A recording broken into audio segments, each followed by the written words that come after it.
had a great time reading the fabulous Wombat Stew to a whole group of kiddies. And as an educator, I thought I would hop back on and I would show you guys, show educators and teachers how I went about creating this amazing story, Wombat Stew, into a concert production for the graduation of our little preschoolers. I love Wombat Stew. It's a great Australian story with all these fabulous characters. It's about camaraderie, bringing everybody together for a common goal. Yes, we're going to work it out together, and I felt that that's very relevant at these times. I've still got my koala ears on, as you can see. But Wombat Stew, it's a really fabulous story, and the illustrations are really great as well. They're full of character. Like, look at this guy. Whoops, look at this guy down here. Like, he's just like, you know, he's so Aussie. Hey, he's just so Aussie.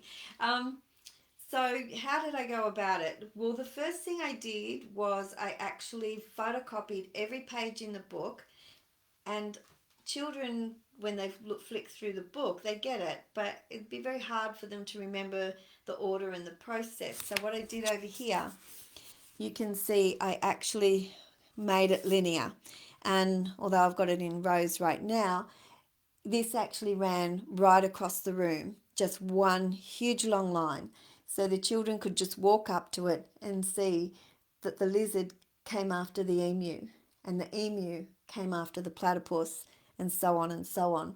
And I did some other little things up there, but I'll show you them in a minute. So I just have to duck down a bit, sorry. Okay, I dropped some things, sorry. So in order to make this actually happen for the children and give them a bit of order and process as to what happened, they were part of the whole thing. They actually made all the costumes themselves with me. We all worked together as a big team, and we made all of the props and costumes and things like ears. They were fabric at the time, but just popping them onto a headband is really quite a simple thing to do. For the lizard was fabulous. The lizard actually had a piece of wire that came down, wrapped around the headband, and went straight back up again. And then on the end of each one was just a piece of black paper representing a fly. So they had this fabulous halo of buzzy flies around their head, and of course they had a few more to hop into the pot of stew. The dingo, he had some ears and made this no-sew tail for him. So it was the same principle, just a towel or something like that. Well, I think it might have been waste paper at Kindy, and we just got a piece of brown fabric, cut it and cut these tabs, and then you just tie the tabs, and that's it. So it's a no-sew tail. All you need is a triangle, a big triangle, and make it big enough so you can cut good tags. And then the frilly bits that hang off it, that's fine, because, you know, a tail is furry, and so that looks kind of furry for him. On the end, this is actually an old pillow slip. So that's what I used for the story tonight to represent. So I just put holes in the end here, and I put the waist and to wrap around the dingo's body, and that's what created his tail. Then of course we have the wombat himself. So using just strips of paper, I don't think I actually cut them in triangles. I think they're actually just straight, like fringing. And the principle for doing this is to put one and don't glue down the points. So you only glue across here. So when you put it, and then you put the next one and the next one, the little bits can stand up, and it can actually look a little bit fluffy, and because it's furry, so you want it to look furry.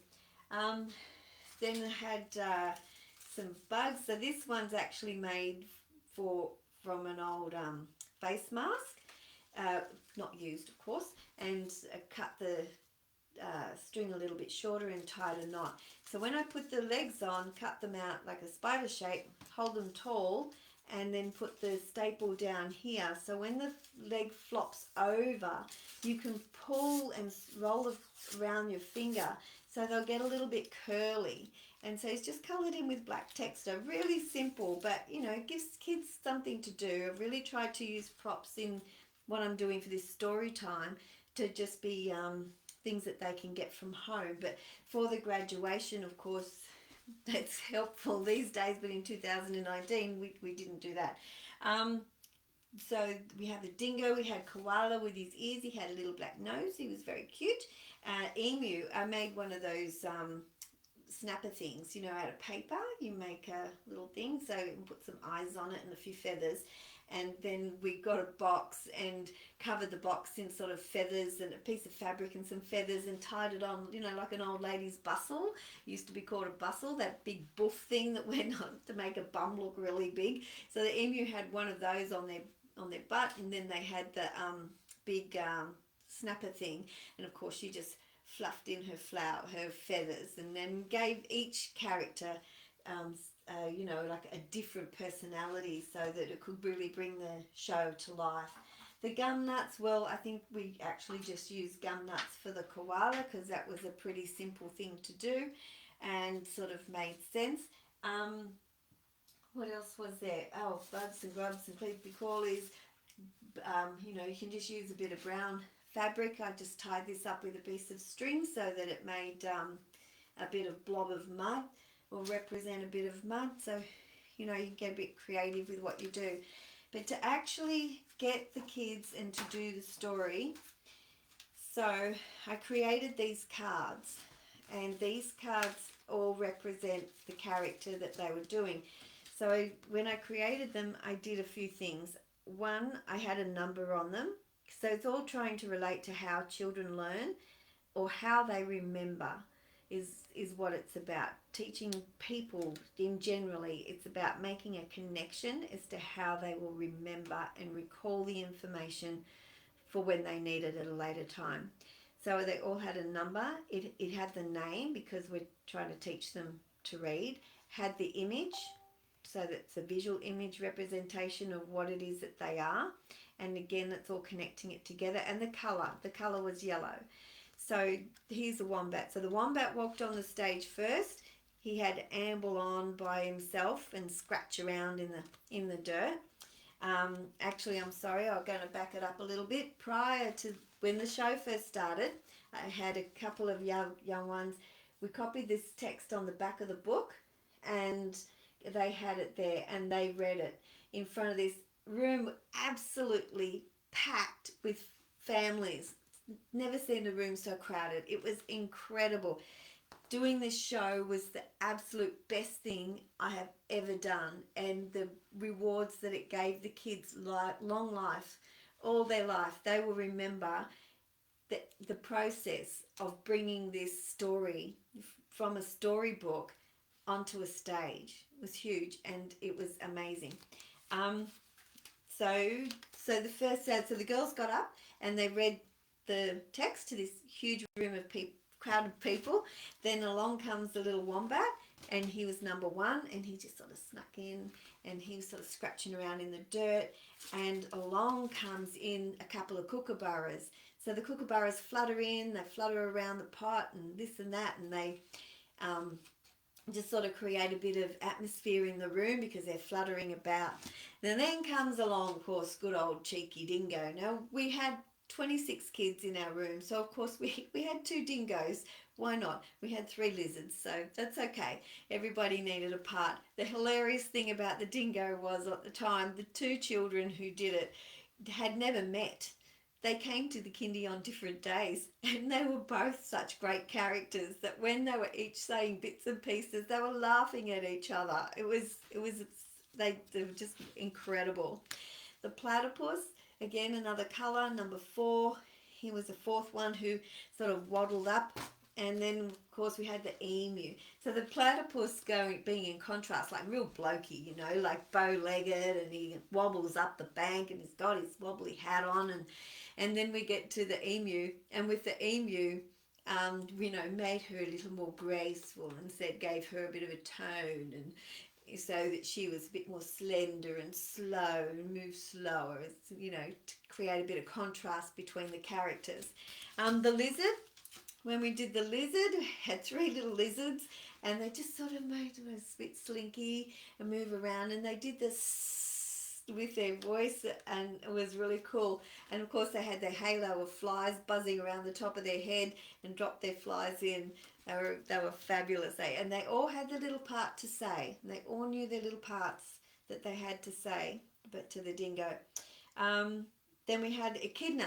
Now the Echidnas were actually on the stage hiding. So before the parents came in, we had to hide these Echidnas down the front. And then the whole room filled up, and there's little Echidnas, and they just had to sit down there, and they were so good to stay quiet for such a long time. And they did really, really well. But it really was exciting when they just popped up on the stage in front of all the families, and just sort of was like real ochre, you know, like, yeah, well, take it from me, Dingo, you know, get a bit of a tone, and it was amazing. And to contrast with that, of course, then along comes sleepy-eyed koala, and she was a bit on the stage as well, you know, just hiding at the back a little bit. Prior to the show, it was lucky for us, but unfortunate for all the families in Barara that suffered a huge storm, but it left the streets filled with branches from gum trees, so the dads popped them into their trucks and brought them down, and it was perfect, absolute perfect timing to set the stage and the scene for Wombat Stew for our graduation. Now, big thanks to them, really helped make this amazing. So as you're reading through the story, so we've got our scene set, we're going to know our characters, and so we had 26 kids, so we couldn't, of course, had all of them as a character on stage. So we had the couple reading the narration at the beginning, and then we had a couple holding up some cards. So the cards are all colour-coded and different and go with the text. So pre-reading skill, of course, C is underlined for crunchy and for munchy, and the big teeth like crunching and munching, you know, Wombat Stew, so that the children, when they saw this card, said, oh, that's crunchy munchy. Then when they saw the next card, it was like, oh, that looks a bit gooey, so gooey brewy was the next one. And then, of course, we have hot and spicy. Hot and spicy. So he gave the red zigzag, like, oh, that's hot and spicy. And there's gooey brewy with the underline of the G and the B, just to help children visually and for the literacy, just to help them work out which was what that card was instructing them to do as it was being held up. So I'll just take you over here now that you've seen those cards, and these you'll notice here. So the dingo card was black, so it's number 3, and it's written in black to tell the child this is him. This is when he's coming in, and you can see here the wombat's already on the stage, and so is the kookaburra. And as they move along, here's the kookaburra popping up. But here's the blobs of mud, so they're going to sing the gooey brewy tune. And as they went along, they're all numbered. So 7 was Echidna, and he was red. And his crunchy munch, crunchy munchy for my lunchy. Here's hot and spicy. Koala was number 8. Oh, these must be out of order. They've been away for a little while, and they just had to pull them all out, and they're all stuck with blue tape. Never mind. But yeah, you can see that there was all a bit of an order to this, and it was all, like I said, as a big long linear line all around the room, so the children could refer to it at any time. So there you go. So if you have a fabulous story that you want to bring to life and make a show for, a little concert production, teacher to teacher, educator to educator, you know, like, I really hope that help bring help make it possible for you to do that too. And I've got my little koala ears here. Reach out if you need any help or support. Happy to guide you with whatever you might need. I love doing this. It was amazing, and like I said, the rewards, the value, the real value was what the kids got out of it. So that's it from me, and I hope to see you next Wednesday at 6 o'clock for our next story time. And hope you stay safe, support each other, look after everybody. through this terrible pandemic, and I hope that we're all, you know, going back to a way of life that we're more familiar with very soon. Anyway, see you later. Bye.